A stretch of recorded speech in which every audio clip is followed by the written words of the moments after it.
Good evening. Let's call to order the Silicon Valley Clean Energy Authority Board of Directors meeting of Wednesday, February 11th, 2026 at 7:11 p.m. May we have roll call? Yes, Director Page. Present. Barbadillo. Here. Makachuk. Present. Tyson. Here. Chair Klein. Present. Vice Chair Meadows. Here. Director Showalter. Here. Rennie. Here. Lee. Present. Scozola. Here. Joining us remotely, we have Director Hilton Here. and Director Martinez-Beltran. Here. Thank you. We have a quorum of our board. Thank you very much. Next up is public comment on matters not on our agenda. This is a chance for the public to speak on things that are not on our agenda this evening. Are there any speakers in the room or remote wishing to speak under public comment? Okay, thank you. We'll move on to our consent calendar. Is there any member of the public in the room or remote wishing to pull one of our consent calendar items? I see none. No one remote. Is there any member of the board wishing to pull a consent calendar item or has a comment or a question on any of the consent calendar items? Seeing none, is there a motion? Director Makachuk. I'll make a motion to approve the consent calendar. Thank you. Thank you, Director Lee. Can you please conduct the roll call vote? Yes, Director Barbadillo. Aye. Chair Klein. Aye. Vice Chair Meadows. Aye. Director Scozola. Aye. Lee. Showalter. Aye. Director Hilton. Aye. Thank you. Director Makachuk. Aye. Director Rennie. Aye. Director Martinez-Beltran. Aye. Thank you. Director Tyson. Yes. Director Page. Aye. Thank you. That motion carries.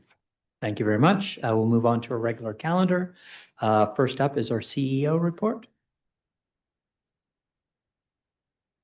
Good evening, directors and Chair Klein. So a few things to note from the CEO. First, I want to introduce to our team. Leanne will be joining us has joined us, I should say, as a senior forecasting and planning analyst.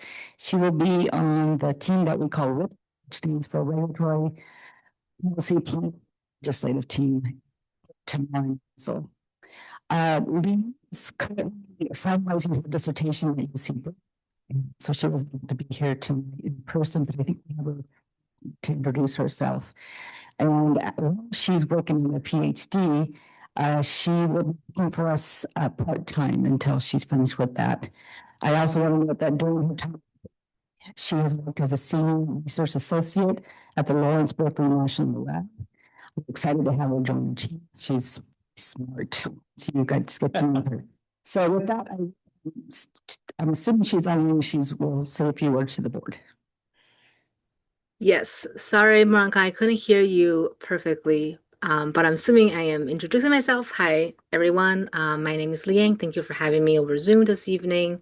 And as Monica said, I'm the new senior forecasting and planning analyst. I grew up in Boston and haven't been living in the Bay Area for the past 9 years.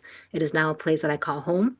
And I'm finishing my PhD in the Energy and Resources group at UC Berkeley, where I study long-term grid planning and governance under uncertainty, essentially asking the question of how do we design power systems that stay reliable, cost-effective, and clean in a changing world.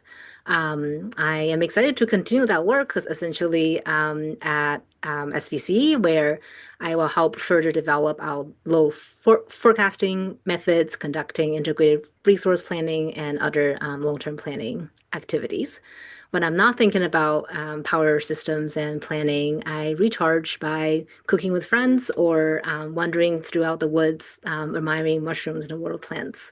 And yeah, I look really forward to working with you all. Thank you. Thank you and welcome. Great.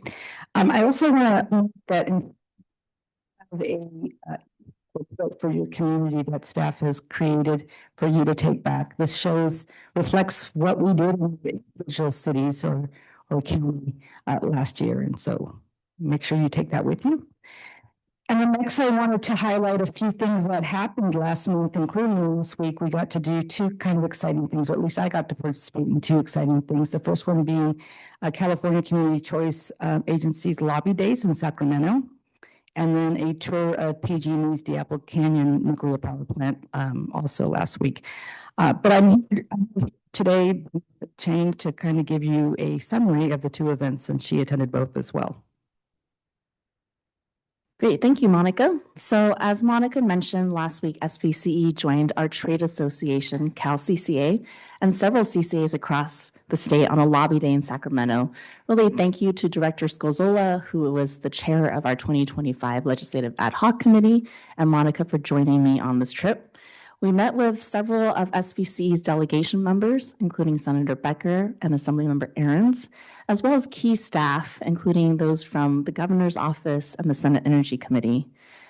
It's still pretty fresh and new in the state legislature right now, so a lot of the legislators are finalizing their legislative package, but I can say that energy affordability is very much still top of mind for our policymakers and was a topic at each meeting.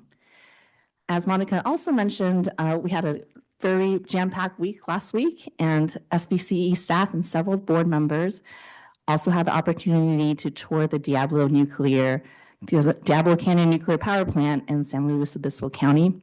On the tour, the group learned about the nuclear energy production process, the power plant's earthquake, seismic security measures, and how spent fuel is stored. It's really informative.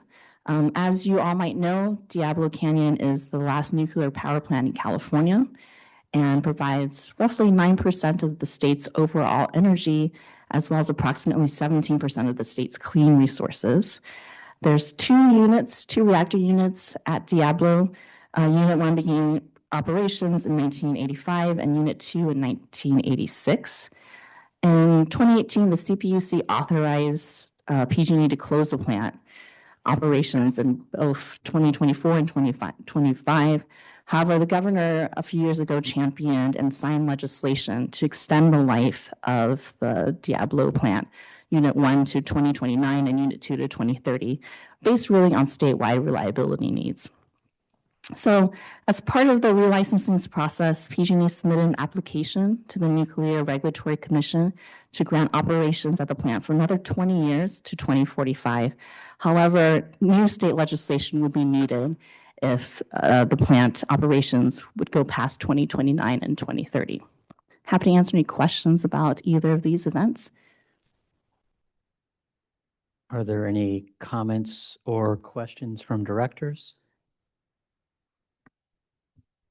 Can I add just before you go to comments and questions, just also wanted to add that many of you wanted to attend the tour, but we weren't able to take any more people last week. But CalCCA is hosting a tour on March 6th. If you're interested in attending, there's, I believe, still space. You would just need to let Andrea know that you're interested as soon as possible. And then I'll leave it to the rest of you to talk about the tour. Thank you. Director Lee? I just have a quick question. Hi. I was not aware that these are actually all different for each of our jurisdictions. So I was very impressed. Do we have more copies of it so that we can bring back to our community? Yes. I'm still here. Oh, okay. Yes, we do. We'll get you more.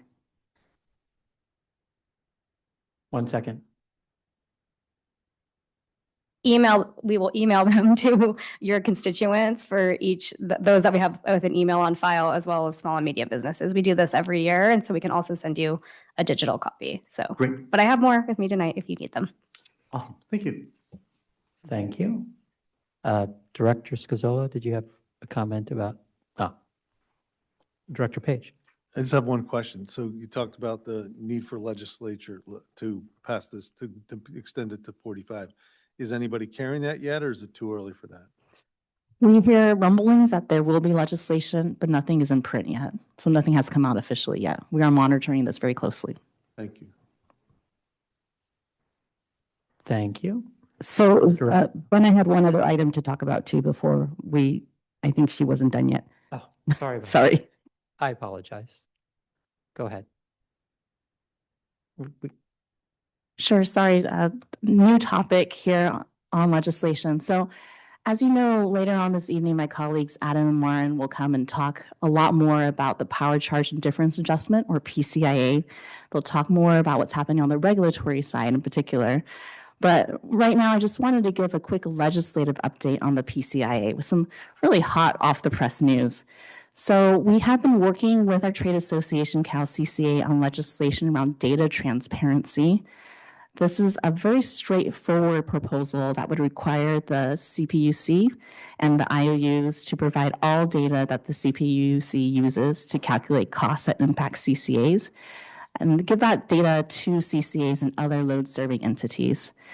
The impetus for this bill is really to help us better understand the inputs into the PCIA, but it will also require data transparency that will be helpful in many other CPUC proceedings.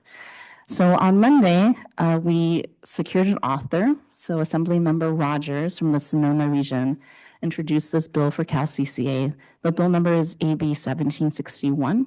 And we will be working very closely with CalCCA to support this bill through the legislative process, and we'll be happy to keep the board informed. Thank you. Okay. Director Rennie.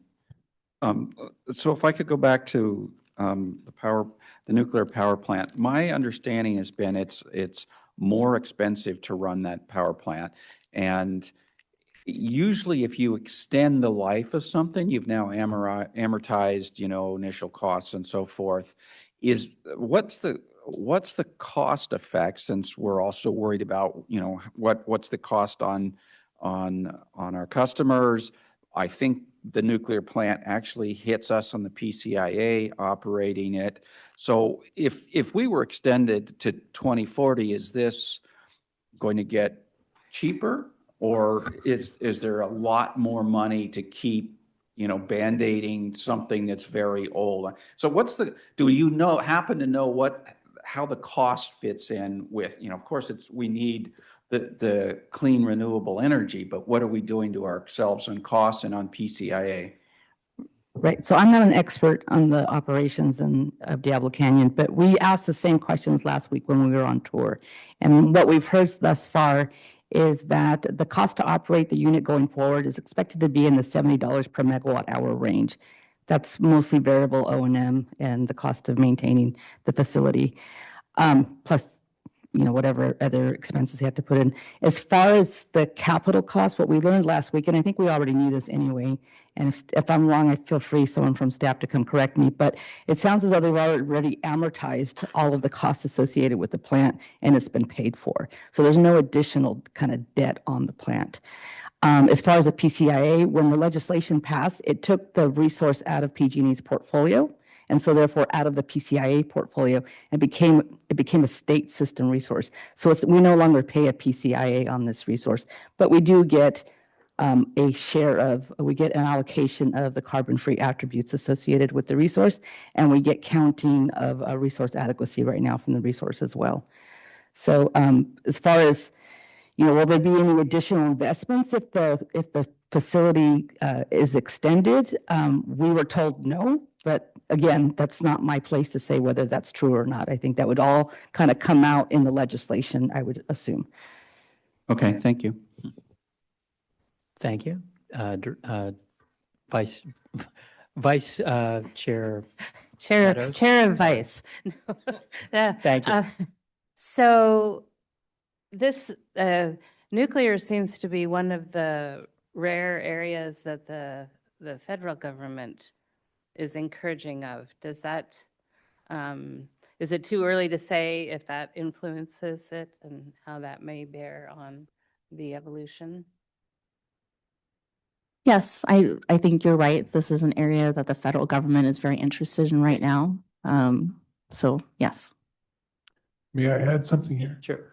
One of the things we learned that was new to me, well, a lot of it was that they had giant transmission capability already there, and that in terms of if there were a new nuclear or other energy source that was located around there, they would be ideally suited to feed the grid with existing infrastructure.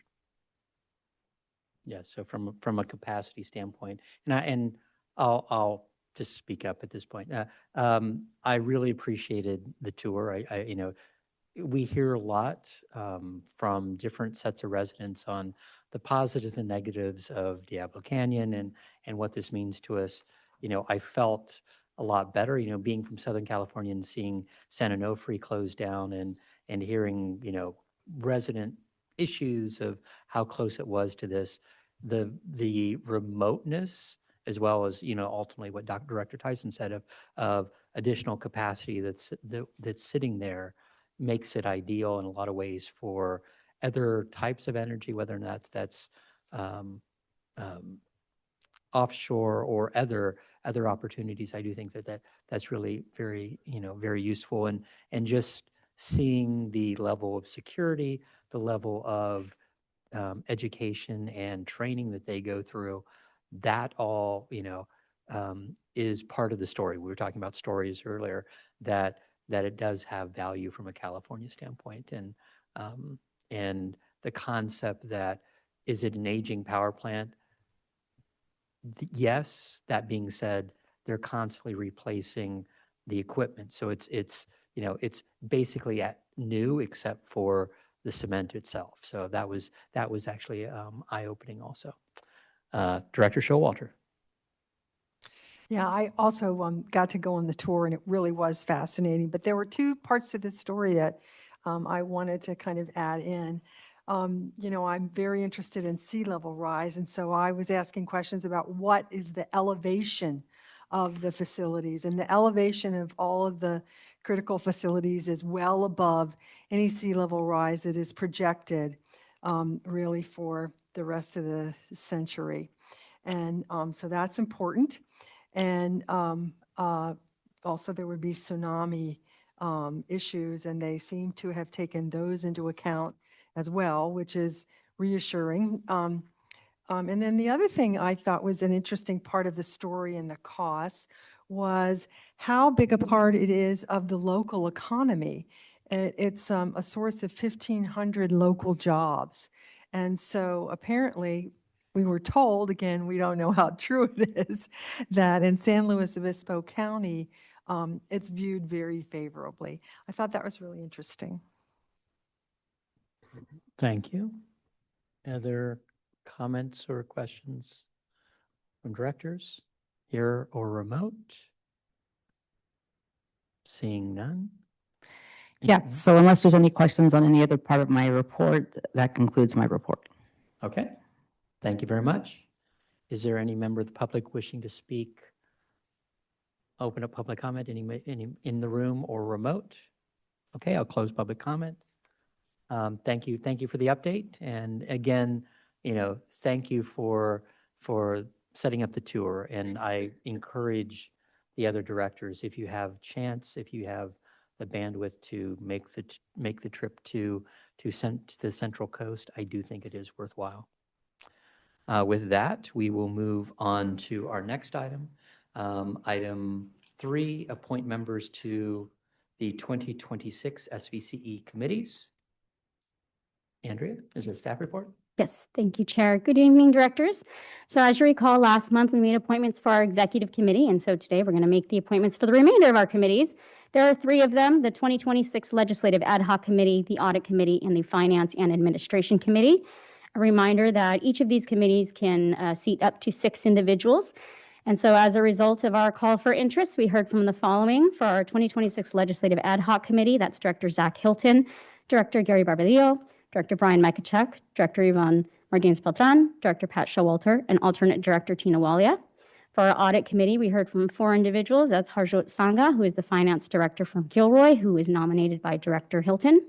Jesse Kim, from the Finance Director from Los Altos, nominated by Vice Chair Meadows. Director George Tyson, Director Brian Mikachek. And for our Finance and Administration Committee, we heard from 5 individuals. That's Director Elliot Squazzola, alternate Director Maria Risto, Director Brian Mikachek, Director Chuck Page, and alternate Director Morali Srinivasan. I will note, you'll see that there's a little asterisk next to Director Brian Mikachek, who requested to be on both the Audit and Finance and Administration Committee. His request is that he finishes the fiscal year 24-25 financial audit, which is expected to conclude next month. After that, he would resign from that committee at that time. That concludes the staff report. Thank you very much. Are there any questions from any of the directors? Are there any additions, any other additional interest? Because we had several committees that were under the number of 6. So just raising the question if someone wants to step forward, and I appreciate those that have already put their name into these subcommittees. And ultimately, we have, I think, a great group already showing interest. But if no one in the room or remote has any additional interest, I just wanted to double check. Seeing none, I'll go ahead and open up public comment on this item. Is there any member of the public in the room or remote wishing to speak on this item? No hands raised. Thank you. I'll close public comment. Any final comments from the board? Is there a motion? Director I'll Tyson. move, Tyson moves approval of the committees as posted. Meadows seconds. Thank you. We have a maker of the motion in the second. Any final comments? Thank you all for serving this year. May we please have the roll call vote? Yes, thank you. Director Page. Aye. Director Martinez Beltran. Aye. Thank you. Director Lee. Aye. Director Tyson. Yes. Director Hilton. Aye. Thank you. Director Showalter. Aye. Director Makachek. Aye. Chair Klein. Aye. Vice Chair Meadows. Aye. Director Barbadillo. Aye. Director Rennie. Aye. Director Scazola. Aye. Thank you. That carries unanimously. Thank you. We'll move on to item number 4, approve the new May Board of Directors regular meeting date. Andrea? It's me again. Thank you all. So yes, as the item states, we're requesting to reschedule our existing May 13th Board of Directors meeting. That is conflicting with the CalCCA annual conference, which is attended highly by staff. In addition to board members, you are all invited. So if you would like to attend, please let me know. But being that this happens on the same date, there's going to be quite a few people missing. And so we're requesting that we reschedule this May meeting date.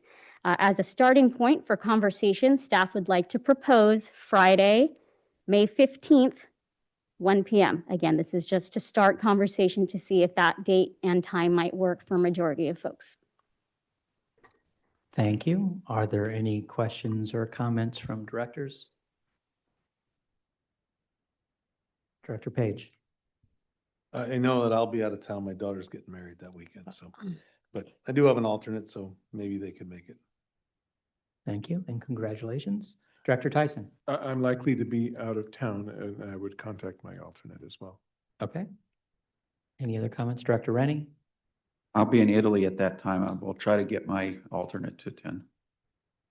Thank you. Director Scazola. I most likely will be there, but it is my 45th birthday, so I expect a cake. We can arrange for that. We might be able to arrange that. Any other comments? Director? Yes, I'll be out of the country as well. I'll see if our alternate can attend. Okay, thank you. That's the chosen date. Thank you, Director Barbadillo. Any? 15. Right. Okay. No other comments? And I think what we can check, we should be able to get quorum with, assuming the 15th. Okay, just double checking. Yeah, and then I can also follow up with the alternates for those who just mentioned that they aren't able to make it, just to reconfirm. Yes, and just confirming, date and time with the board members, just to get it on the calendar, and the alternates after assuming their motion goes forward. But ultimately, it's like making sure that at least we have quorum, which is always the important thing. Correct. I'll open up public comment on this item. Is there anyone in the room wishing to speak on this item? Anyone remote? Yes. Looks like Director Martinez Beltran has a comment. Oh, sorry. That's okay. Thank you, Chair. I wanted to just see, could we do this in the morning? Staff is open to whatever that works for the board. Okay. So yeah, conceivably poll. So I think we have a date, and I didn't ask for time I assume that we would figure that out later. But poll for date, confirm for date and then poll for time, and we'll consider it a special meeting. Okay. Great, thank No you. Thank you. No member of the public wishing to speak? No. Remote, thank you. I'll close the public comment. And I'm looking for a motion. Director Makachek, I'll make a motion to approve to approve the date of the May meeting. the May 15th special meeting. Yes. Thank you. Is there a second? Director Showalter, seconds. May we please have the roll call vote? Yes, thank you. Director Showalter, Yes. Page, Yes. Barbadio, Yes. Vice Chair Meadows, Yes. Chair Klein, Yes. Director Hilton. Aye. Thank you. Director Lee, Aye. Director Martinez Beltran, Aye. Director Rennie, Aye. Director Mekchuk, Aye. Scozola, Aye. Tyson. Yes. Thank you. That carries unanimously. Thank you. We'll move on to item number 5, adopt a resolution 2026-04, revising the General Administrative Policy 9, hybrid meetings to set preferences for participation rules and incorporate changes from SB 707. Michael? Michael Callahan, our General Counsel. Thank you very much, Chair Klein, and thank you for the board. I'm here to discuss changes to the Brown Act under SB 707 and related changes we're proposing for the hybrid meeting policy. The Brown Act was recently revised last year with SB 707, and in the policy, we're adding and clarifying the remote meeting options to include these 4 that you see, and we'll talk more about them throughout this presentation. But there's the traditional Brown Act hybrid meetings, which is like the meeting we're doing tonight, our traditional meetings. There's ability for directors, in the traditional meetings, everybody has to participate from a publicly noticed location. All of these other options give directors the ability to participate from a non-publicly noticed location. So the accommodations for disabilities under the Americans with Disabilities Act, remote participation for just cause is sort of an extension of the AB 2449 rules. And there's a new option for multi-jurisdictional bodies or joint powers authorities that allows folks to, I sort of think of it as a personal travel rule. You have to be at least 20 miles away from a public meeting location to use it, but it's available as well. We're also exploring, but not recommending, to include translation rules that are also in SB 707. Those are required of cities and counties, but they're not required of JPAs. So we do translation work today. We appreciate making our resources and meetings accessible to folks, and we're going to continue to look at those rules. But again, we're not recommending to include them at this time. And we're including some other changes to the hybrid meeting policy, including updating the meeting location to the Sunnyvale Civic Center where we are tonight, and adding some guidance for hybrid meetings. Diving into the guidance for hybrid meetings, some preferences here to help ensure that we're able to have meetings and that those meetings can continue. First, if you're calling in from a remote location, a publicly noticed location, as we often have with Gilroy and others, we prefer that to be from a regular meeting location, ideally in the appointing jurisdiction, and just to ensure that we have connectivity and sort of reliable ability to connect to the location. Additionally, for folks that are participating from those locations, we'd like to ask that you make backup plans in the event you're unable to actually join from that location, that someone else could have that location join the meeting so that the public could continue to participate and we'd be able to continue the meeting. We had an issue in November where we weren't able to conduct a meeting because one of the publicly noticed locations wasn't able to join. And then also considering that if you're going to a location that may not have reliable internet or is outside of the country, that's a good opportunity to think about not making that a publicly noticed location. So it's not a requirement that you not do it, but it's an encouragement. And again, we're talking about these various remote meeting options. We've talked about sort of the top 4. There's another one we're not recommending to include in the policy for subsidiary bodies or committees of the board. And there's a couple reasons there. First, it requires elected officials in that body to be in person. And so for most of our committees, it would not actually be effective. And this is, again, an option to participate from a non-publicly noticed location. It also would require 2 meetings of the board to approve any recommendations that came out of those remote meetings. And so it would add an extra step to our process to formalize recommendations. And so for those reasons, it doesn't seem like a good option for us to incorporate. And this is really just the same 4 options. You can see on the far left, the traditional rules that we're using tonight. Those are our standard meetings, all publicly noticed locations. All the other 3 options give you an option for a non-publicly noticed location to participate as a board member. You know, the first one, again, you have to meet a definition of disability under the Americans with Disabilities Act. The second, the just cause, again, the continuation of AB 2449. And we'll go through that full list of sort of the reasons for having a just cause. And those are limited for the just cause, just like under 2449, they're still limited to up to twice per year per board member. It's also per legislative body, so you've got 2 for the board, you've got 2 for each committee that you're on. And then that last column, again, is the multi-jurisdictional. I like to think of it as a personal travel sort of option, but again, you have to be at least 20 miles away from any publicly noticed location. And that is also limited to twice a year, but it's separate from the just cause. So you get 2 of those and 2 of the just cause for any body. Digging in a little bit here, just general kind of overview of some of the issues with the hybrid, the traditional rules. And I'm going to talk through these because there's differences for each of these.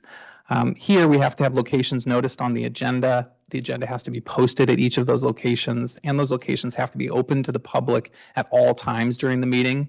We can't participate in a portion of the meeting and then drop off. The location needs to remain available to the public. We also have to have a quorum of the board participating within the jurisdiction to use this option. But there's no limits on the number of times you can do this per year. As you know, we do this as our regular meeting approach. We're also proposing a couple changes here. I've mentioned them already.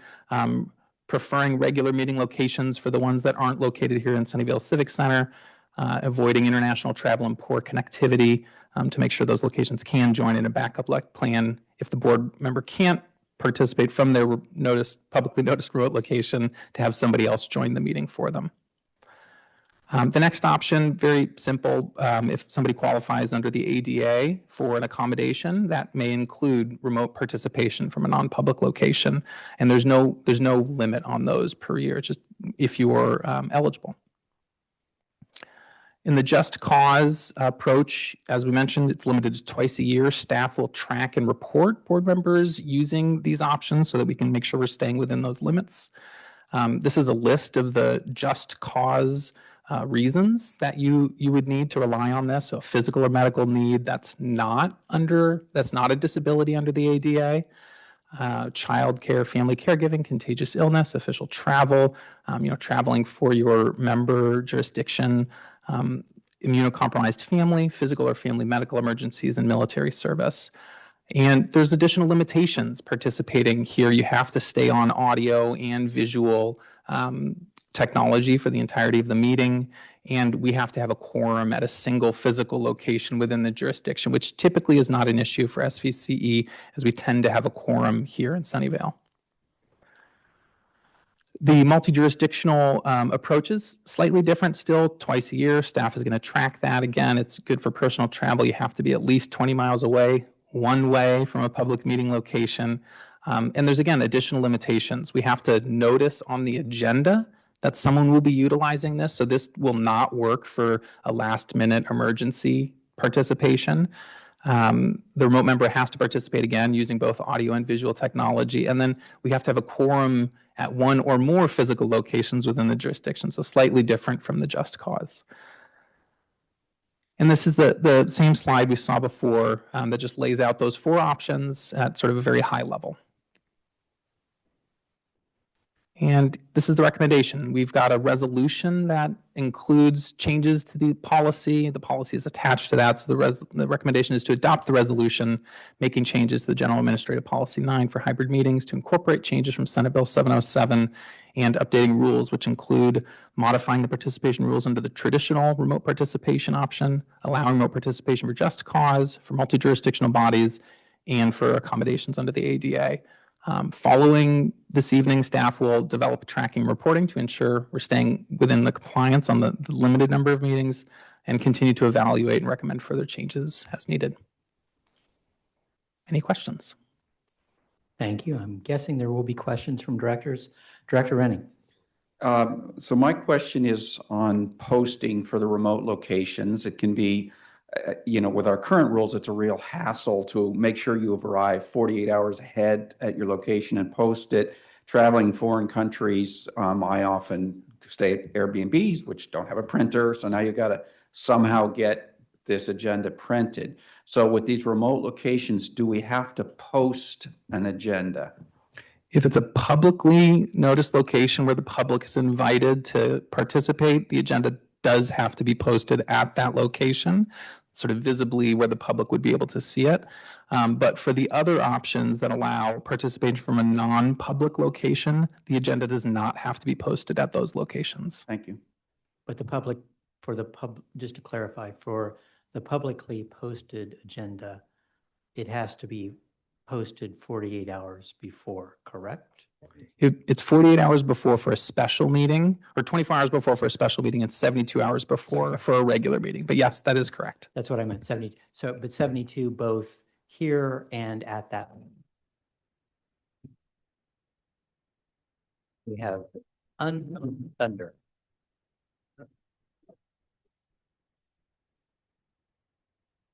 Okay. We'll pause.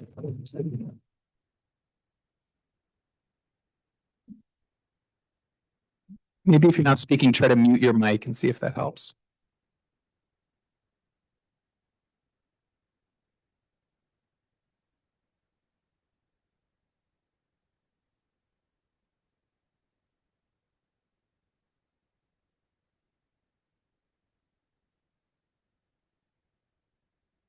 Pausing just for a moment as we're dealing with technical difficulties. Need to take a quick recess? Okay.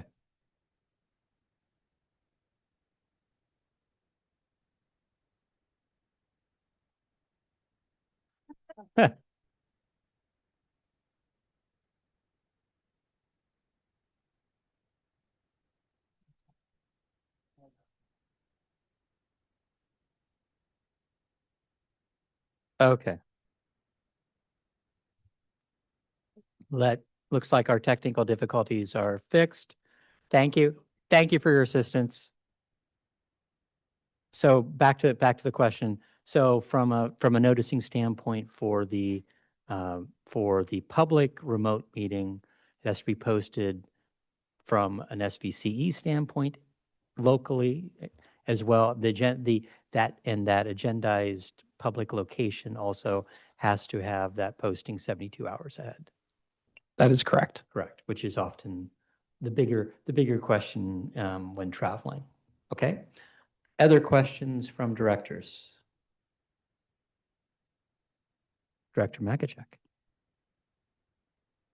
So from a logistical perspective, let's say someone's traveling internationally and they're the director, not the alternate. They can still participate as a member of the public. Is that correct? Yes. And their alternate could attend in person and be a voting member. How is that? Yes, that is correct. And I think there's only one time when we failed to have a quorum in the jurisdiction. Is that correct? History on that? No, that was last November. Oh, yes. That we had a quorum in person. Oh, no, sorry, that's right. It was posted but not unable to attend, right? And because I think my comment is I think that the risk is that if a person is traveling internationally, they don't want to cause the meeting to be nullified, but they can still report, participate anyways, and they could make their comments. I think so my comment is I think you've addressed all of the issues and we should be good, provided we have a quorum within the jurisdiction. Is that correct? Generally, yes. And under the just cause option, we'd have to have a quorum operating from a single location in the jurisdiction, but generally, yes, that is correct. Okay, thank you. Thank you. Director Lee. Thank you. This is a very helpful chart. The question I have is regarding clarifying the issue of multi-jurisdictional. You mentioned that it's for personal travel over 20 miles, so you could technically be in Santa Cruz or San Francisco, you're already over 20 miles. But the more important thing is you really do need to give prior notice. So we would need to let, before the agenda get posted, to let the clerk here knows that we will be using this multi-jurisdictional rule to attend remotely before the agenda get published. That's a key thing, yes. That is correct. And the policy itself requests that directors give the clerk a heads up at least a week in advance if they're not going to be participating in person from this location. But absolutely, we need to get that multi-jurisdictional participation included on the agenda before it's posted, which has to generally happen 72 hours before the meeting. And so we'll need advance notice for that type of participation. Good. And for the 2 years, two times per year, this is calendar year, I assume, yes? It's just per year. It's not qualified in the statute. So if you're absent November and December, you could be absent January again because it's a separate year. Potentially, yes, but then not again. That's not my Yes. intention, but Yes. that's making. Yes. Yeah. Thank you. And part of the purpose of these rules is really to provide the maximum flexibility for the board to be able to participate and keep the meetings operating. Thank you. Thank you. Vice Chair Meadows. Yeah, so this is a really helpful diagram, as has been said already. So what I would suggest is adding that notice requirement to this, because then it would be a sort of a fully self-contained once we become more conversant with this language. Because so under the ADA one, no notification of that is required, right? But under multi-jurisdictional, you said notification is required. Just cause, you almost can't. I assume there's no notification required. So that, with that last piece, I think this is, we can have it tattooed on our bulging biceps. Director Showalter. Well, I was going to ask about what we have to notice to the clerk, and I think Director Meadows just answered that, so thank you. So really, the multi-jurisdictional and the hybrid, we need to report to the clerk so it can be on the agenda. But the disability and the just cause do not need to be on the agenda. That's correct. Thanks. Other questions from directors? Few minor things. From the multi-jurisdictional, what will be on the agenda as far as, so from a noticing standpoint, I understand kind of the old Brown Act, public meeting noticing, it'll be this director is taking this meeting remotely. If they lose communication, I want to go through several scenarios of loss of communication, which was a big issue in November. For a multi-jurisdictional use, and then I'll talk about just cause. If they lose communication, what happens to the meeting? The meeting, so long as we had a quorum participating within the jurisdiction, for multi-jurisdictional, we'd be able to continue the meeting because no public would be able to participate from that non-publicly noticed location. And so they wouldn't be precluded from participating. So the meeting would be able to carry on in that case. Just double checking. Thank you. And the same with just cause. It's a private location based upon the issues there.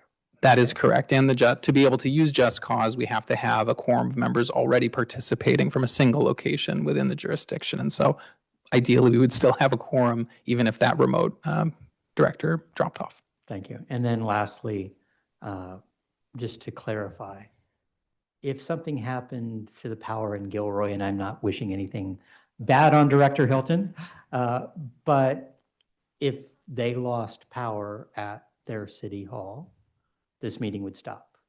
Yes, Correct. this meeting could not continue without the participation of all publicly noticed locations.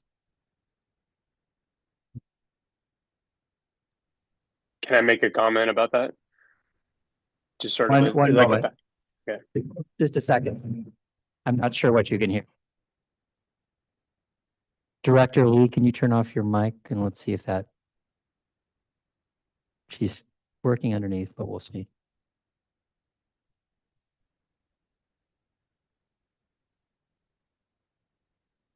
Okay. Director Hilton, go ahead and make your comment while we're still looking here. Thank Quiet. you. Yeah, I was just going to say one of the things that, that I'm able to do here, if for some reason the power went out at Gilroy City Hall, it'd be pretty easy for me to, I'm actually on my city cell hotspot right now anyways. So even if I needed to step out of the building or step back into the building, there's diesel generators that back up here anyways. I still have a backup sort of to the backup. That's my kind of conscious way of always being able to be remote, even if it's just from using my cell phone. And then, of course, if the cell towers go away, that's one thing too. But just want to let everybody know that. Yes, totally agree. Thank you for that. That this is always, the hypotheticals, but as long as we've talked about them ahead of time, I really, appreciate that everyone's on the same page, and I understand this kind of changes. But as Vice Chair Meadows said, adding more to this chart and just being a simple page or two that, as opposed to multiple policies, makes it easy, either what we need to tell the clerk, and also for the chair or any future chair, understanding this is what happens when in slightly different scenarios. And I know that we can't cover all of them, but there are some common ones that we need to be very clear on. And I also want to, let's say, the old Brown Act concept. So the old Brown Act requirements of public noticing a meeting, just making sure that whenever we're doing that, from a interesting, not me. Whenever we're doing that, making sure that location is public the entire meeting, which I know that sometimes in San Jose, some of the county meetings happen remotely so it's a satellite location in San Jose at San Jose City Hall, and the office is closed at a certain time. And you can't get up the elevator, you can't get into the building, even though it's an evening meeting in some floor of the building. So that becomes a bigger question, but I'm fine with that. Any other comments?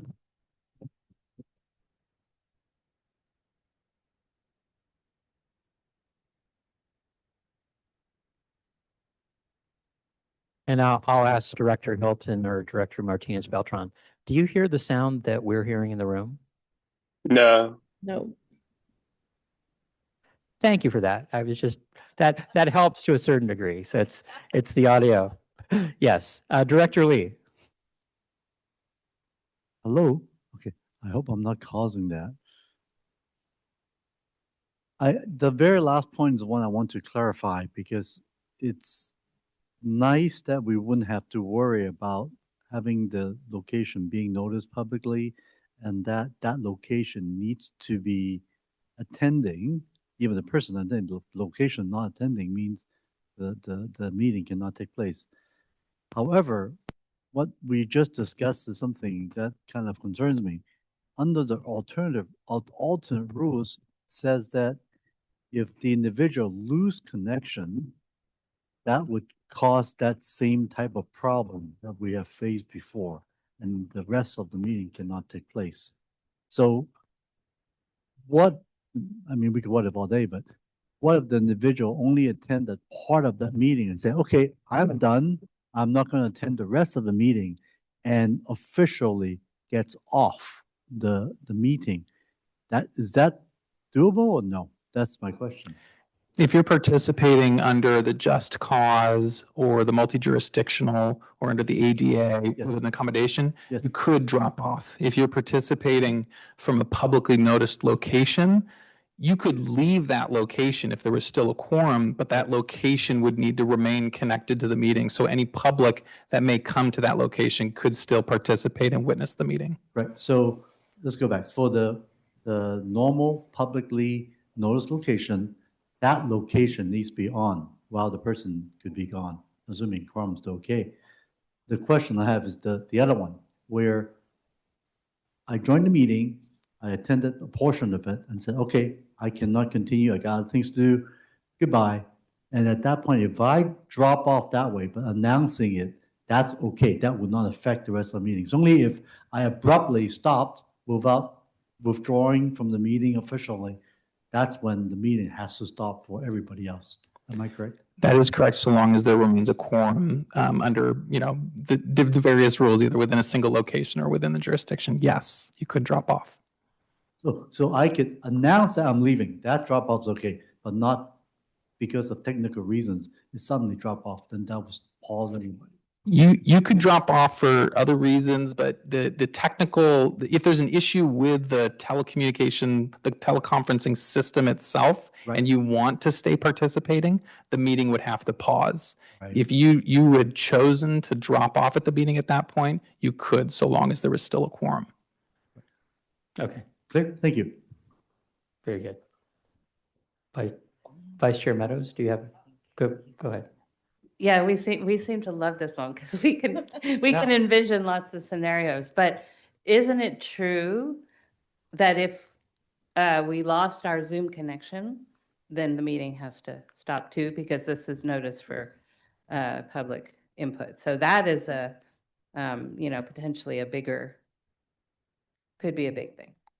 Yes, that is true. And there's some space under the traditional rules for make a good faith effort to restore, and there's not a risk of sort of excluding folks. That there is some space for us to continue the meeting, but typically, yes, we would need to pause the meeting until we were able to continue or adjourn to another time. Thank you, Vice Chair. Any other questions or comments? Director Barbadillo. Thank you, Chair. So just to be clear about Director Lee's question, it only matters if a remote participation is drop off intentional or not, if the participant is included in the quorum. But if there's more than a quorum, even that participant remotely appearing. I think your mic cut out right toward the end, but you asked if that participant was not appearing, it would not stop the meeting. Right. So it depends on whether or not there's a quorum with or without him. That is one aspect of it, the quorum. The other aspect you mentioned, if they dropped off and didn't intend to, that sounds like that may be caused by issues with the teleconference connection. If that was the case, the meeting would have to pause until we were able to work out the issues with the teleconferencing. But if they had decided to drop off and they were participating from a non-publicly noticed location, they could just hang up and disconnect. For technical reasons, if he cannot come back, then that terminates the meeting. Should there be no quorum without him? It's a great question. We could consider continuing the meeting without that director. It may be prudent to try to get in touch with that director to make sure they're comfortable with that, but we could consider it. I think we'd want to make good faith efforts for them to be able to reconnect. But there is, I believe, space in the Brown Act for us to continue in that circumstance. Okay. All right, so here's really my question. So we've experienced this in our city, right? So for example, remote appearances like the multi-jurisdictional and just cause and even ADA. Does the whole board need to approve that request, or a mere notice to the clerk would suffice that? So could you ask me that question again? Yes, so the question is, if one of us exercises either one of the three alternative way to appear, right? Does that need to be approved by the board, or just a notice to the clerk? Typically, that will just be worked out directly with the clerk. All right, okay. All right, because at some point I remember if there is a just cause for us, it needs to be approved by the whole council. So I don't know if that's something under. There were some earlier rules under the Brown Act around COVID and needing the board to find that emergency continued that would allow them to continue meeting sort of remotely. But those rules, I believe, still exist, but are not at issue here. All right. All right. Well, thank you for clarifying that. Thank you. Any other questions or comments? Always an interesting thing. Okay, I'll open up public comment. Is there anyone in the room or remote wishing to speak on this item? No, thank you. I'll go ahead and close public comment and bring it back to the dais for a motion. Director McAfee. I'd like to make a motion to adopt Resolution 2026-04, revising the General and Administrative Policy 9 as set forth in the agenda. Second, Meadow. I think Vice Chair Meadows was slightly ahead of Director Weiss. As usual. Could you please conduct the vote? Yes, thank you. Director Benny. Aye. Director Martinez-Beltran. Aye. Lee. Barbadillo. Aye. Showalter. Aye. Hilton. Aye. Page. Aye. Chair Klein. Aye. Vice Chair Meadows. Aye. Makachek. Aye. Tyson. Yes. Squazzola. Aye. Thank you. That carries unanimously. Thank you. And Michael, I just want to thank you for bringing this forward, not just what the new law is going into place, but clarifying it for the board and kind of going through the scenarios. This is useful for the chair and I think the directors overall, and especially, with the new laws going into effect, it's been, I'll say all of us are talking to our different city attorneys or county attorneys on what this means. And this helps quite a bit. So thank you. Thank you all.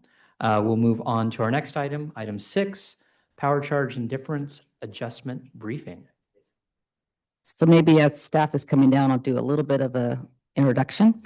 So many of you have heard us talk a lot about the power charge indifference adjustment, otherwise known as the PCIA. We talk a lot about it when we talk about budget and finance and setting rates. And many of you are also new to the board and maybe just kind of got dropped into the middle of those discussions and were expected to understand what we were talking about. So we're doing a little bit of a kind of going back to the basics to bring you all up to some level, a certain level of understanding. Some of you may still be more informed or more aware of the PCIA than others, but our intent here is to bring you all to a common understanding about the history of the PCIA, the purpose of it, the impacts the PCIA has on us, and then, what could we do with respect to the PCIA? So I'm going to pass it over to Zol, who's going to, I think, do a much better introduction. Well, thanks, Monica. Actually, you said a lot of what I was going to say at the outset, so I'll skip this first slide. I should say I am joined tonight by Adam Pierce, who is our Senior Regulatory Advisor and Associate General Counsel. Adam is our lead on the PCIA proceeding. I will also say before we get into it, this is a pretty dense topic and we have a lot of material to cover. So, if there are urgent questions, I think at the chair's discretion, we can answer clarifying questions as we go, but we do intend to answer questions at the end of the presentation as well. So as Monica said, we really, wanted to bring you all together and talk about the PCIA this evening, really so that we could give this overview of the purpose and mechanics of the PCIA. Adam will talk a little bit about how the PCIA impacts SVCE and how we manage that impact. And then finally, but perhaps most importantly, we also want to provide a regulatory update because for the first time in really many years, this is an active proceeding at the CPUC. Tonight is an information-only item, so we are not seeking any board action, but we really wanted to lay the groundwork in case we need to come back to you all for guidance as this policy moves forward this year. All right, so before we get into the PCIA itself, I want to provide a little bit of background and then I'll hand it off to Adam. there's a really important, I think, foundational principle of utility regulation that we need to keep in mind when we think about the PCIA. And I think whether or not we agree with this concept, it's something that both our regulators and the investor-owned utilities believe is fundamental to the way they operate. And so that's the concept of the regulatory compact. And essentially what the regulatory compact says is that utilities like PG&E have a reasonable expectation of cost recovery because of all of the regulatory oversight that their regulatory bodies like the Public Utilities Commission has over them. And so essentially the Public Utilities Commission, if you think about it, they establish the investor-owned utilities rates.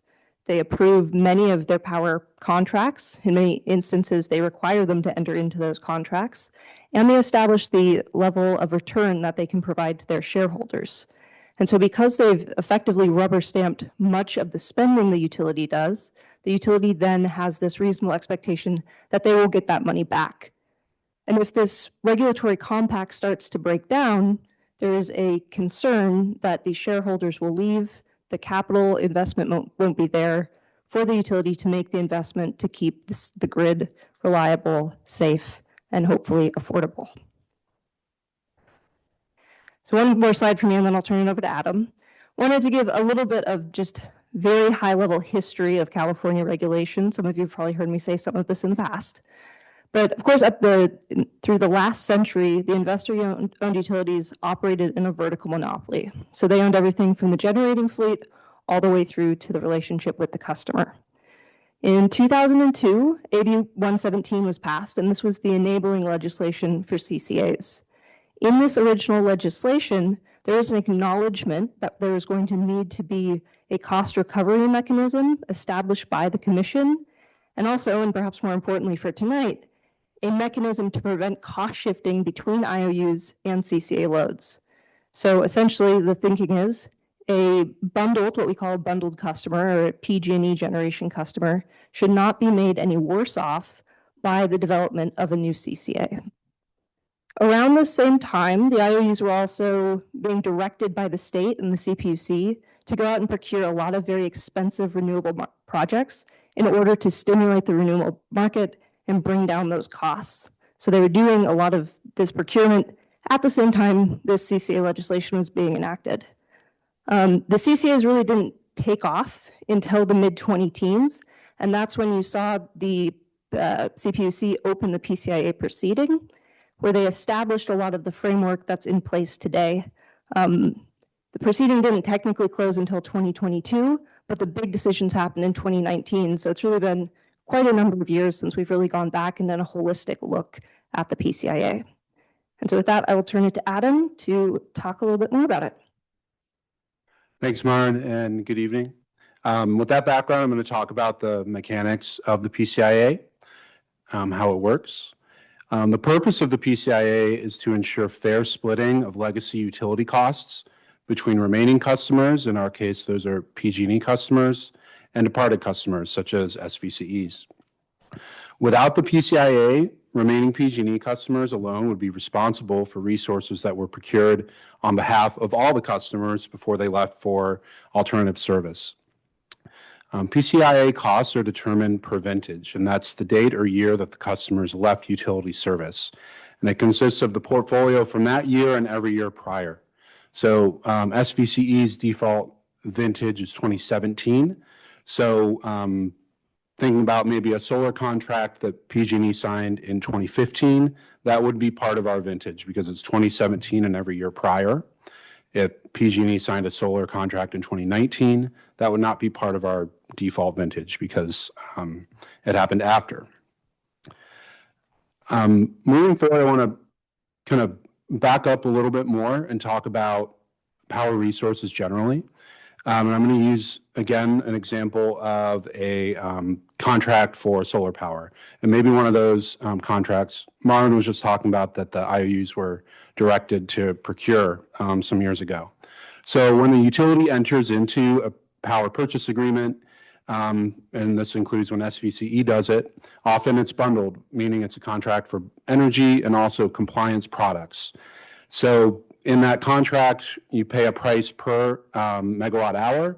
you're getting energy, the actual energy going on the power lines, but you're also in a bundle contract buying resource adequacy credits for reliability, and those are compliance postings we do year ahead and month ahead. You're also buying for a renewable resource such as solar, you're buying renewable energy credits, and that's for compliance with renewable portfolio standard requirements. And this idea is not just about contracts, it's also about utility-owned generation. So for PG&E's hydroelectric dams, they generate electricity, but also resource adequacy. And since a dam is technically not renewable, but GHG-free, that generates a greenhouse gas-free credit. And so where the rubber meets the road and where the regulatory work gets done regarding PCIA is about these compliance products, the RA credits, RPS, or RECs, and GHG-free. And it's because though our customers are on the hook for financially for resources that are in our vintage, PG&E will use those resources for their compliance credits. And our customers are in turn credited financially for the use. And it's determining how we are credited, again, where a lot of the friction happens in this proceeding. So when the utility uses a PCI resource for its own compliance, we value it through a market price benchmark. These are calculated annually by the CPUC. They send out data requests to load-serving entities to ask about transactions that have happened. And it's a proxy value for a product. It's an approximation. Inherently, they have some flaws. A rough analogy is thinking about an airplane. And if there's a flight tonight, and thinking about what is the cost of a seat in commercial on that airplane. Well, some people bought a ticket today, some people bought a ticket a week ago, 3 months ago, 6 months ago. Different prices probably at each point for that same product.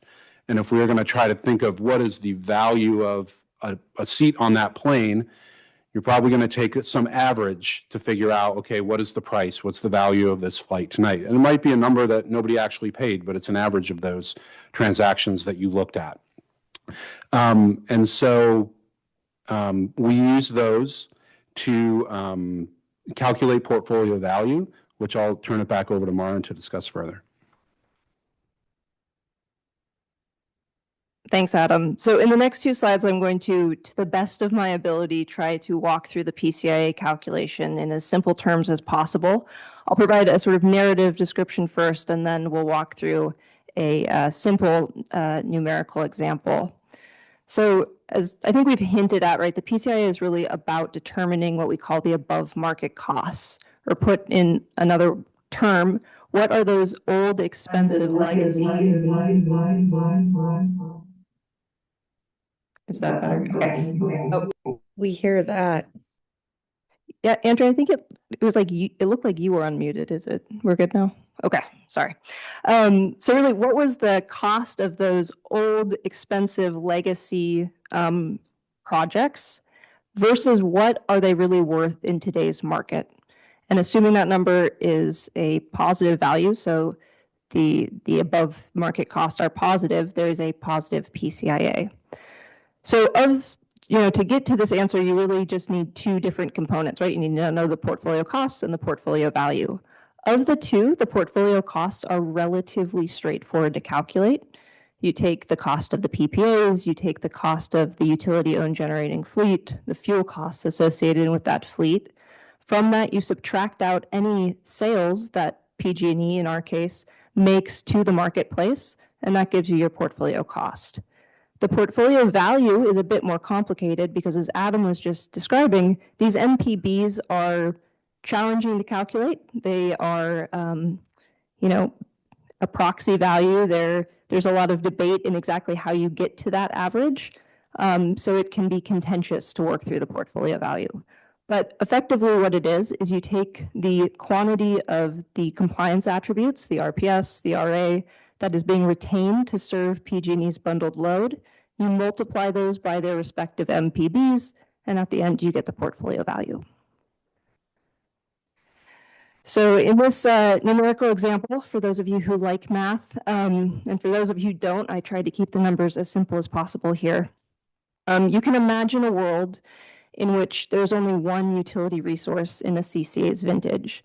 And once again, we can imagine this is that solar contract, this PPA 1 here. So the utility many years ago bought this contract at $100 a megawatt hour. This year, it produces only 2,000 megawatt hours of energy. And as Adam said, that energy comes with RA and RPS attributes as well.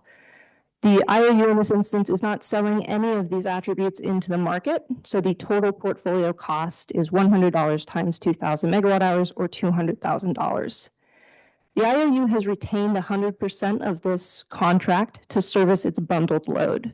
So you take the calculated MPB for RA, here $20, and the calculated MPB for RPS, $30, and you get to values of $40,000 and $60,000 respectively. It is worth noting here that relatively small changes to those MPBs result in large changes to the total value of the portfolio.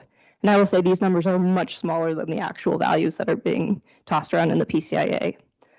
We didn't really talk about this, but because the energy value is settled through a liquid market, the CAISO market, there's no need to calculate an MPB, so the energy gets settled out, and you get to a total portfolio value here of $150,000.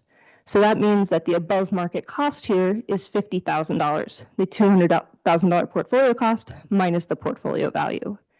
Now that $50,000 has to get spread across all customers who are part of this PCIA vintage. And that's not just the CCA customers, but also the IOU customers. And so that is evenly split based on the actual load of those two groups. So you have 150,000 megawatt hours of load here, about 1/3 to the CCA, the other 2/3 to the IOU, and a total cost of 33 cents per megawatt hour. As I hinted at, this is a gross oversimplification of what actually happens. There is a forecast, there's true-ups, there are dozens of contracts, dozens of LSCs in each one of these vintages, so it gets quite a bit more complicated than this, but this is functionally the math behind what we're doing.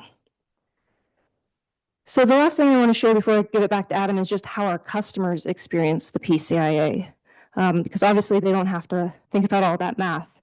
If you are a SVCE customer, you will see a power charge and difference adjustment line item on your bill.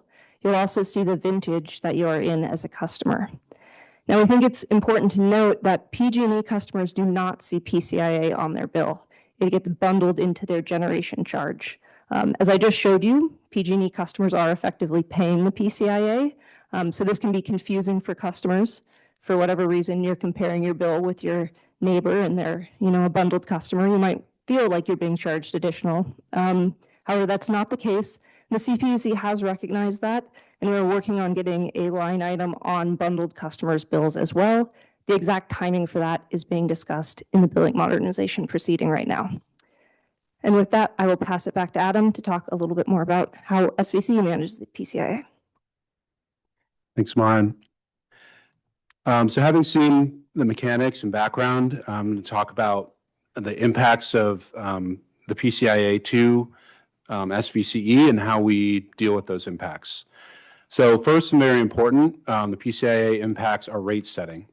SVCE is not under the obligation, but chooses to include a customer's PCIA charge in its rate setting, such that a customer's discount to PG&E includes the PCIA. So this graph here is something that you see from Omrit when talking about rates. Usually the y-axis has dollar amounts. The blue portion of this graph is what we control as our gen rate. The orange portion is set for us or calculated for us as our PCIA.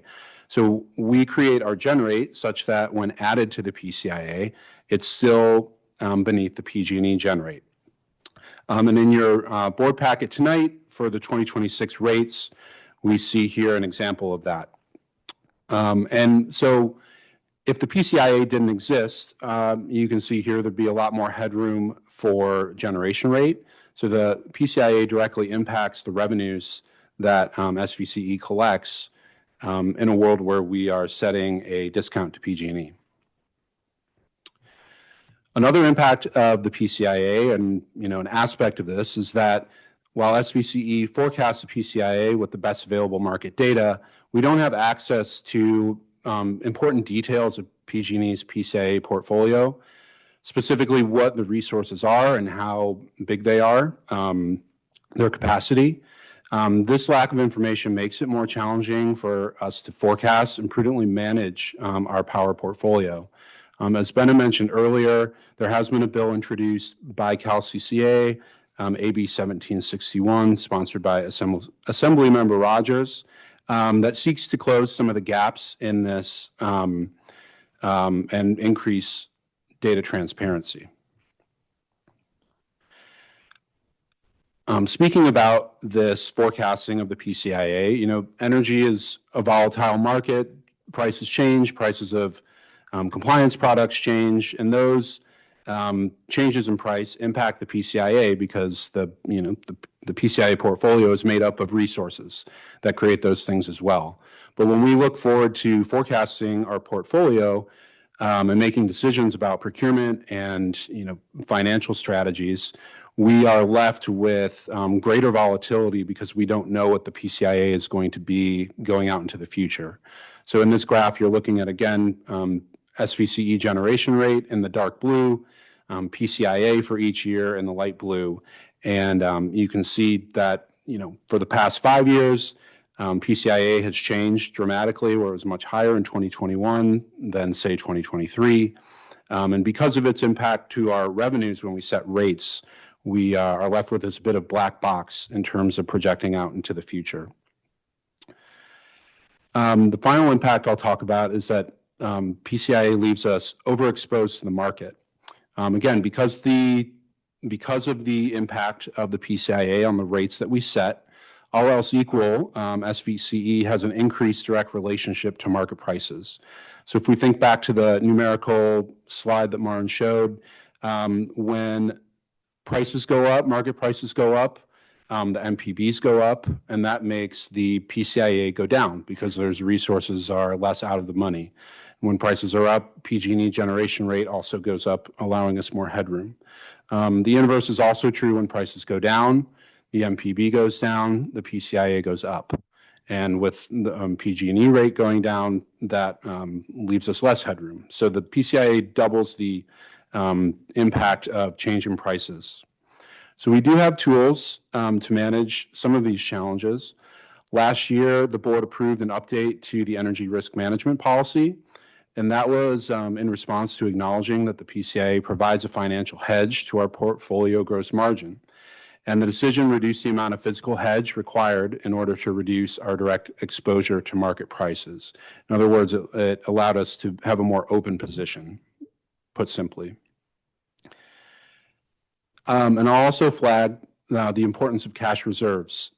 Because of the volatility of the cost of energy and attributes, along with the lack of transparency when we try to forecast, this is one of the key reasons that we have put effort into building cash reserves when possible over the years to draw them down when needed, when prices are lower, such as in this year.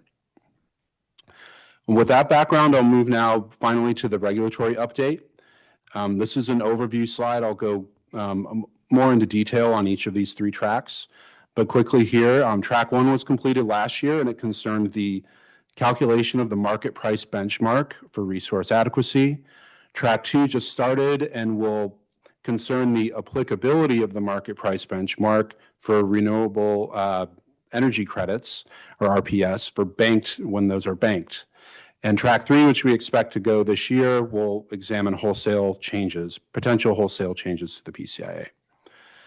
So in track 1, which was heard on an expedited basis last year, it changed the way that the RA MPB is calculated. So again, in my airplane example, if the old MPB only looked at the purchases that were made, say, the month before the flight, the effect of this one was to make a longer look into the past. So now you're looking at the previous 3 months of people who bought the flight.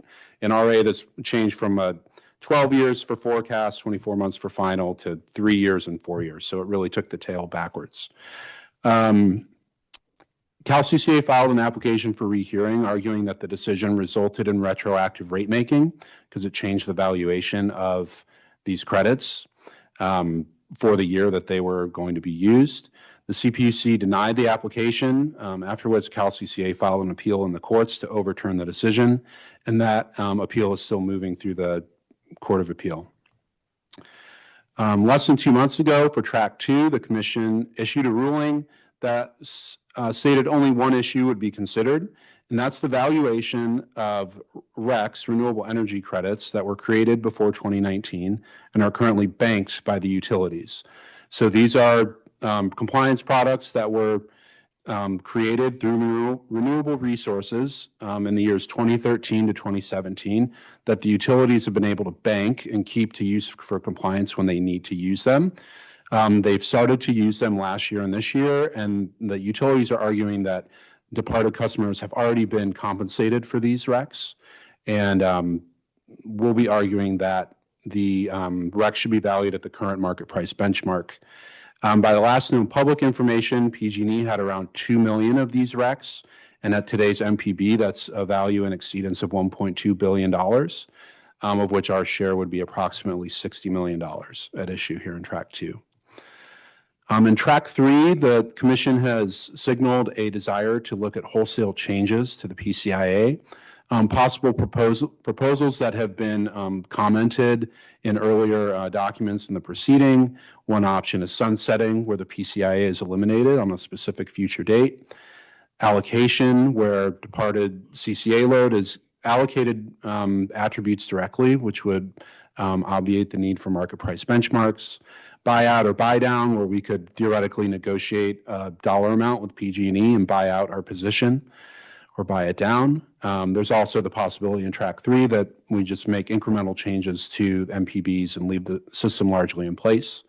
I'll note that because the scoping memo is not come yet, other proposals and issues may be introduced. So for regulatory steps, we're going to participate in Track 2 and prepare for Track 3. We're monitoring the ongoing judicial appeal of Track 1. And as I mentioned, AB 1761 through Cal CCA, seeking a potential legislative fix on the data transparency issue. So my last slide here this evening is a final recap and some takeaways. As Maren talked about with the regulatory compact, the PCIA construct is aligned with regulatory principles and is likely here to stay. It presents various challenges to SVCE, and we would benefit from greater transparency into PG&E's PCIA portfolio. The goal should be ensuring fair cost allocation between remaining PG&E customers and departed CCA customers. The reopening of the regulatory proceeding allows us to tinker with methods to ensure that fair split, and also coming in Track 3, an opportunity to potentially change the overall structure of the PCIA. And with that, I will turn it back to Chair Klein. Thank you. We'll take questions from the directors. Director Tyson. Great. Thank you for the very complicated, but I think I understood it, presentation.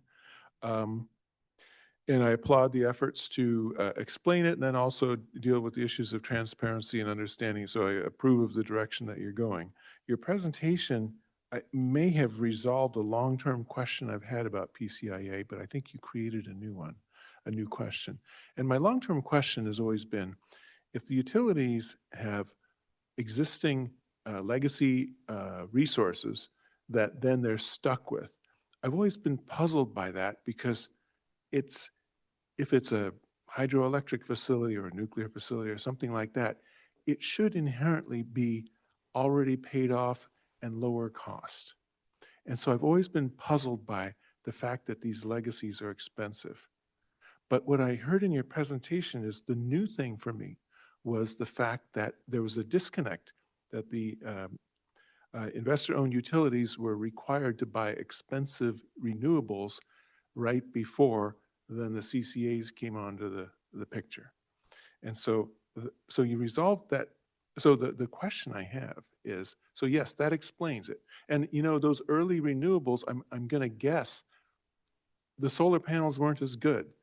the wind turbines weren't as good, it makes sense that they would be more expensive in today's world. And in a way, we kind of benefit, we society, for having developed that. Just like we have recently approved a compressed air, expensive way of storing things to say, you know, we're going to pay extra and we're going to see how it works. And then as the time goes by, it gets better. And so my question for you, I'm getting to a question, is if it was primarily expensive renewables, when we acquire those are on 10-year or 15-year contracts. So from the early 2000s or whenever we were counting those things, how come those, this is a transparency question too, how come those haven't already expired? Unless the IOUs had inherently different long-term contracts that makes them long-term expensive. So there's my question. So just to clarify, your question is why haven't all of the IOUs old renewable contracts rolled off yet? Yeah. I think there's a decent chance that we will start to see some of those contracts roll off. As Adam was talking about, it's hard to know exactly when because we don't have a lot of transparency into the PCIA. The utility-owned generation fleet, so the UOG fleet, is part of the PCIA as well. And because of the way the rate base works, those are depreciated over, a very long time horizon. I think most of the hydro fleets probably more than a 50-year depreciation schedule. I will say that the commission at one point did direct PG&E to try to go and find some of these very expensive contracts and see if they could get out of them. And recently, PG&E, I think, did make a good faith effort to get out of the Ivanpah contract, which is a very expensive concentrated solar project. And unfortunately, when they submitted the application, the commission actually rejected it because they said that the state needed the renewables and the other attributes from that facility. So there has been instances where PG&E has tried to get out of some of those contracts. Others have longer lives. And then there's also the issue of the utility-owned generating fleet that's still in the PCIA. In the end, the transparency you seek is going to provide the answers that I think we're all looking for. We would like to at some point be able to see, what the life of all those assets is, yes. Thank you. Other questions or comments from directors? Director Makachek. Thank you for explaining the PCIA. I still don't understand it, and I think it's mythical to some extent. And I'm wondering, and here's my question, shouldn't anyone ask for an independent audit of the PCIA? I mean, to me, it doesn't make sense that it's this black box and something's got to be in. I think something's got to be inside there. I don't want to go too far out, but I really am skeptical. And the more opaque it is, the more it strikes me that there's something there something's funny going on. And so that's my question. That's my first question about, should someone be auditing this, an independent financial auditor? Yeah, so every year the PCIA, we didn't get into this in this presentation, but every year the PCIA is recalculated through a proceeding called the error proceeding. And we do have an organization that helps review a lot of the calculations that go into the PCIA during that process. One of the challenges, and there's some good reasons for this, is that we still remain ring-fenced or separated from that process because a lot of the information in the PCIA is deemed market sensitive. But we do, in effect, have somebody doing that review for us, and they do find meaningful, let's say, changes that ought to be made to the PCIA. There are some mistakes that get caught that do have meaningful financial implications for us. And I'll just add one piece to that. One of the challenges, though, with that is that while there are true-ups, those happen retroactively. And for our finance team trying to make decisions into the future and get budgets approved, a lot of times those true-ups are lagging for the planning that we are doing as we move forward. So it's an imperfect process for us. Thank you. My next question, forgive me if I missed it, but you mentioned some legislative changes. Is that on our agenda? And is that part of our legislative action committee? You know, I see we've got someone coming down to the So- front. Do you want to go, Benna? A great question, Director. So it is part of our legislative policy platform. As you heard me mention during the CO report, there is new legislation, AB 1761 by Assemblymember Rogers, that gets at a lot of the issues that we're talking about tonight. Thank you. It just seems like we've got to push a little harder on this, and I'm understating the push a little harder. Because, I mean, it's really tying us up and tying up decarbonization. And that's, you know, what we're all about, so. And affordability to some extent. Thank you. Thank you. Director Showalter. Yeah, every time I hear about PCIAs, I feel like I learn a little more and I think I understand it. And then I go to the next explanation and there's a lot more to it. So I think it's like a big onion, you know, there's lots and lots of layers. But anyway, one layer that I wasn't aware of before was the concept of the vintage. And I guess looking back on your history timeline, well, first question is, are PCIAs only for CCAs? Would that apply to, is there any other construct or agencies that have PCIAs that aren't CCAs? It's just for CCAs, right? And so all customers pay the PCIA. So that was part of the computational slide that Maren showed. The current PG&E customers, every year they're in the most recent vintage. And the way that vintaging works, you're responsible for that year and every year prior. So if you're a PG&E customer today, you're in the 2026 vintage, meaning you're responsible for above market costs. So if there's a bad contract from 2 years ago that's out of the money, part of what you pay in your rates is to ensure cost recovery for PG&E as part of that regulatory compact. Oh, okay, so everybody pays Yeah. PCIA, it's just the vintage you're in. Okay, so what's the earliest vintage? Is 2001 the earliest vintage?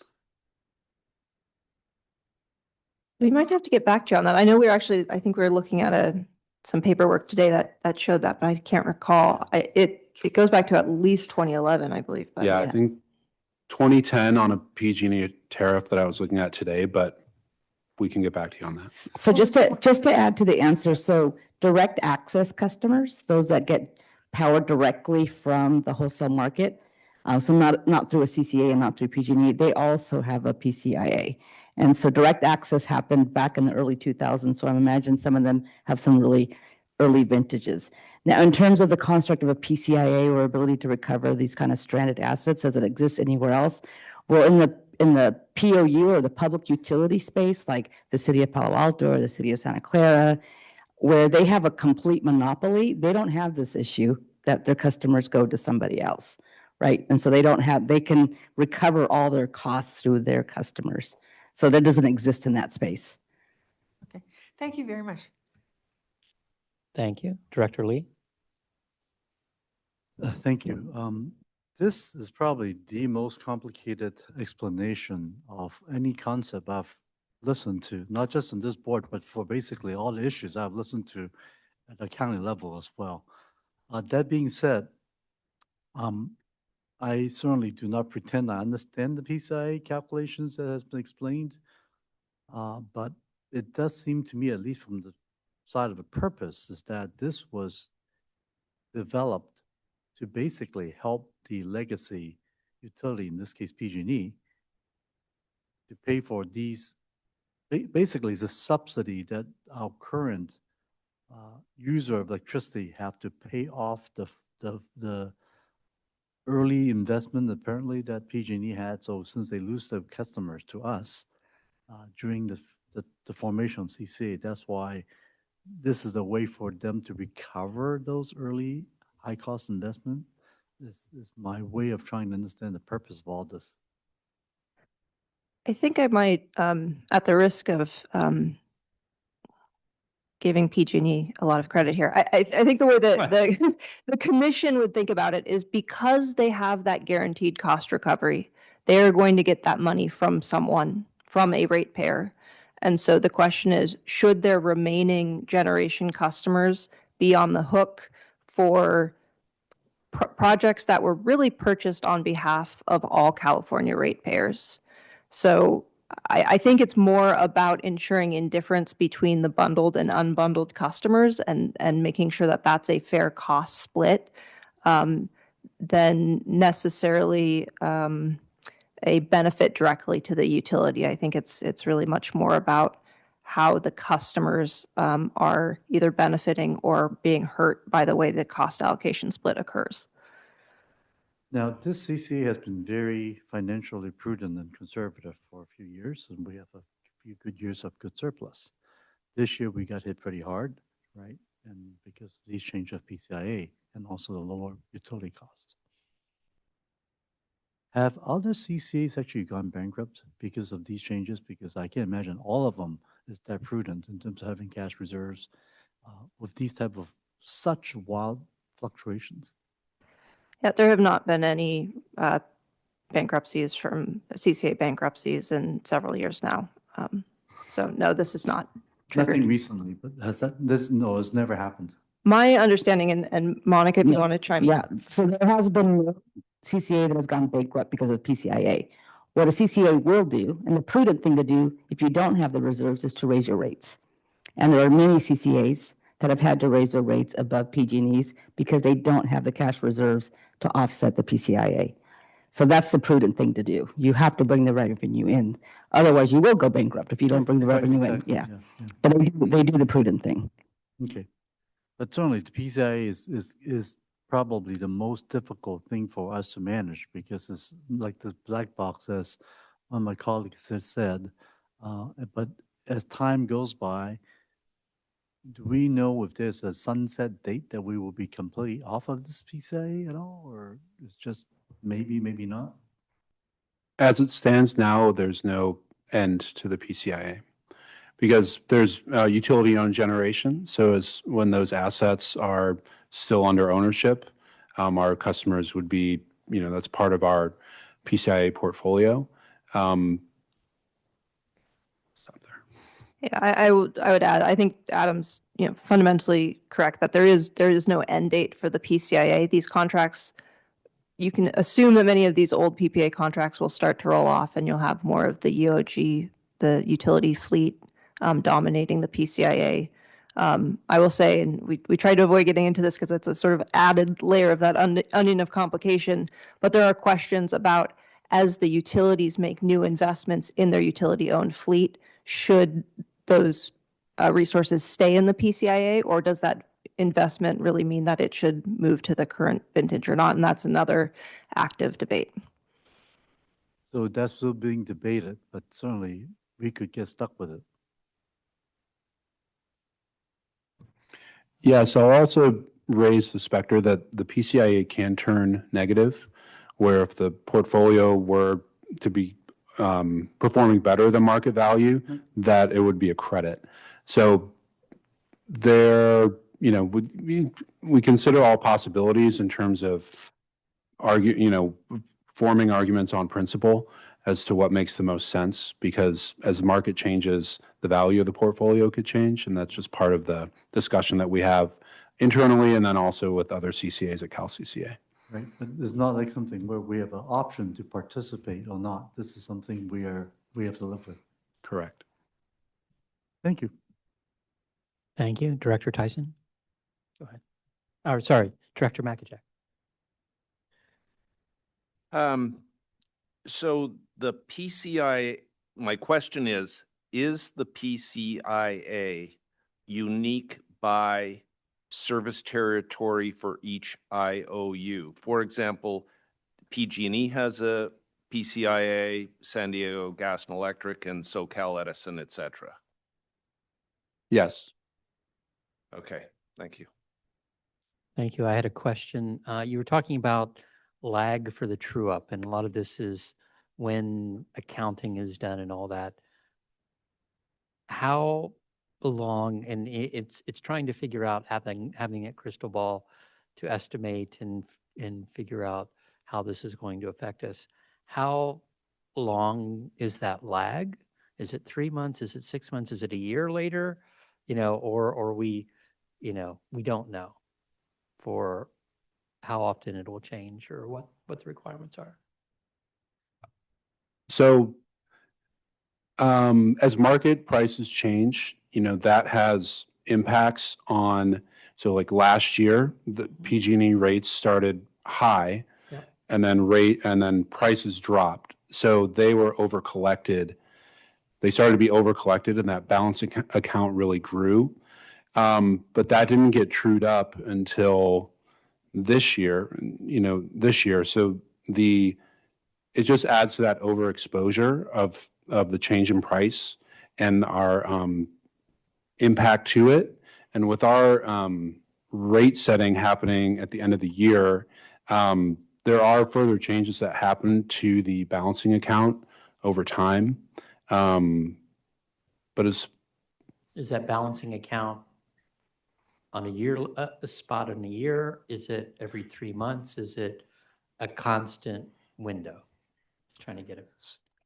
I believe, and this might be another one that we follow up with you on, but so there's the ERA forecast case, and then there's an ERA, I believe they call it the ERA compliance case, and I think there's about a year, 18 months between those two. And so I think most of the true up happens then, but as Adam says, there's balancing accounts that sort of collect and ebb and flow all of the time. So I think if you're wondering, sort of how long we're hit with this lag, I think in general, you could say it's probably on the order of about a year, but I'm sure there are circumstances where it takes multiple years to catch up.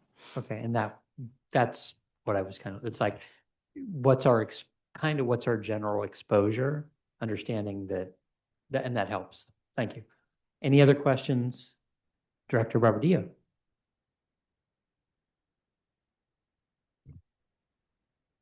So if I understand it right, the legacy contracts, what we owe to, let's say PG&E, is just a component of the PCIA today.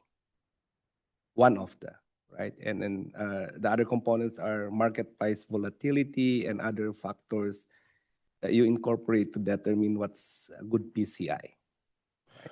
So do we have a percentage as to what portion of the PCIA is those legacy contracts?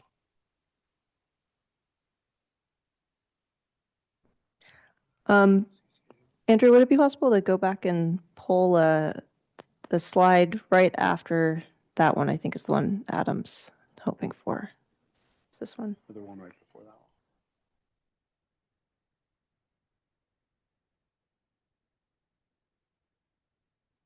So Sorry. Yeah, I'll just say, so the PCIA is calculated. There's a lot of inputs that go into the calculation of the PCIA, and that's energy costs, and then that's MPBs that are proxy values created by the commission. So it's because energy costs change, and because of the change in compliance products and those MPBs being an imperfect representative of what those are, those just naturally comprise what how the PCIA is calculated. So it's the volatility or the lack of information into it. Those are more downstream impacts of having not so much look into the portfolio itself. But it's almost like saying, well, what is the value of the SVCE portfolio today? That would take, calculating energy prices and compliance products, and the PCI is the same way. Right. The reason why I asked how much this percentage is because you just said that there's going to be no sunset, right? Or we don't know, but we're not looking at it in the near future. And we're saying under the report that there's lack of transparency. And we're still in the quandary of trying to figure out what PCIA is based on all the factors I mentioned, in addition to the legacy contracts that we have, right?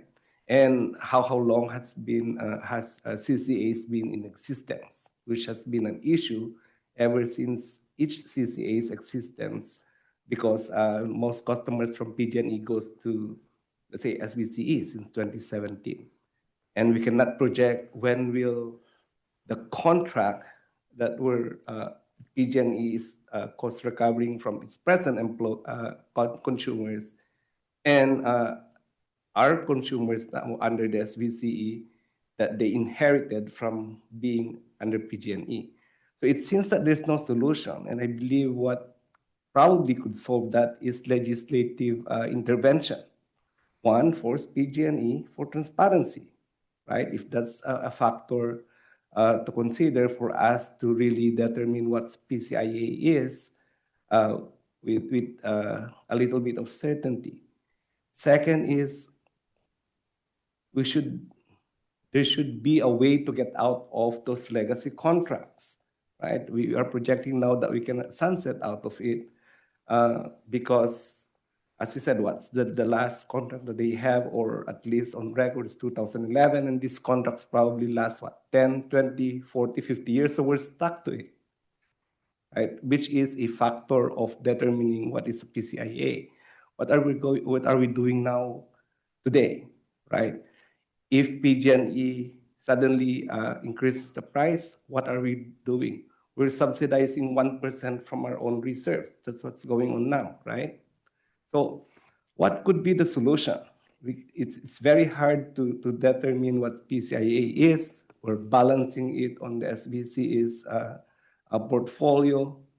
Then I think we should ask our legislators to help us on transparency at least, and help us see if there can be a sunset on these legacy contracts. That's my thoughts, right? We're on quandary. We've been talking about PCIA, and I assume that even before I came to this board, you've been talking about PCIA, and we're still on the same. We're relying our future on the new legislation. We're still looking for factors that could help us determine PCIA. How many years has it been? So I think, as I said, right, it's legislation. We should have a stronger voice, lobbying for these changes. If we cannot sunset these obligations we inherited, that our customers inherited from PG&E. And I agree, Director Barbadillo. I think that's what track 3 is really looking at, whether or not there's conceivably a buy down option, conceivably at some point in time offering up, can we buy out whatever this liability is? Not that we know how that'll play out, but looking at talking to our legislators and trying to figure out exactly that, so looking at page 24 in the presentation on what the options for fixing this liability from 2026 standpoint. So I agree. I think a lot of it relies on our legislator advocacy shoulders to make sure that this gets fixed as well as possible. Thank you. I see no other questions coming from directors. I'll open up public comment. Are there any public comments on this item in the room? Looks like there's one. Mr. Carney? I'm really glad you're having this conversation. This is not my favorite topic, but it's certainly one that I've been engaged with for a very long time, going back to 2017. And so have many other advocates for CCAs. If you think about this as alimony, you'll get the right drift. This is the alimony payment CCAs make to their ex-wife, PG&E. And PG&E got the good lawyers, and the CCAs, didn't get as many good lawyers as PG&E. PG&E has captured the CPUC, and there's a great deal of information asymmetry And if you could show slide 10, Andrea, I can talk through this a little bit more. So on slide 10, there's one contract, but in reality, there's probably 500 to 1,000 contracts that PG&E has for energy. And if you knew the cost and the quantity and the year in which the contract expired, you would have all the information that PG&E has, and you would be able to calculate with a reasonable amount of expertise the cost, not the value, but the cost. And you would be able to see that even if there's no sunset, there will at least be twilight eventually as this alimony payment shrinks. And I am mystified by how much information PG&E considers to be confidential. Certainly the costs of the contract are confidential, but I see no reason why the quantities or the termination years should be confidential.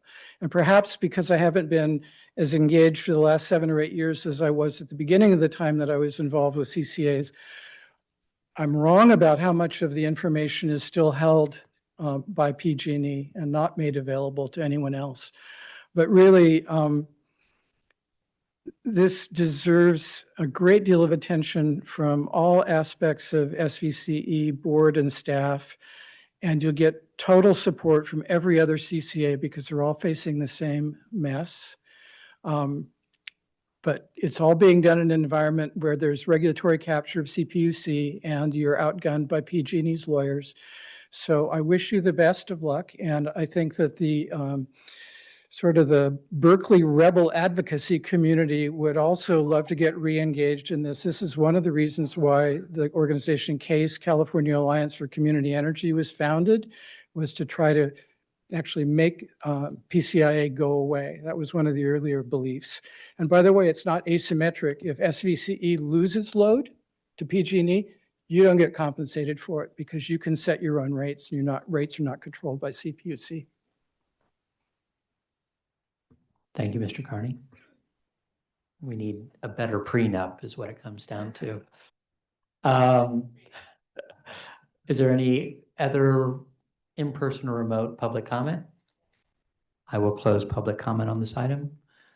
Thank you very much. I appreciate, this is, as people say, it's learning, it is an onion, as Director Showalter said, trying to understand how this changes, how this affects, and ultimately the liability and what we can do from an advocacy standpoint to fix it. So thank you for your hard work, and from an advocacy standpoint, thank you. With that, we'll move on to our last item, board member announcements and direction on future agenda items. Are there any? Seeing none, we will adjourn the meeting at 9:03 p.m. Thank you all. Have a good evening.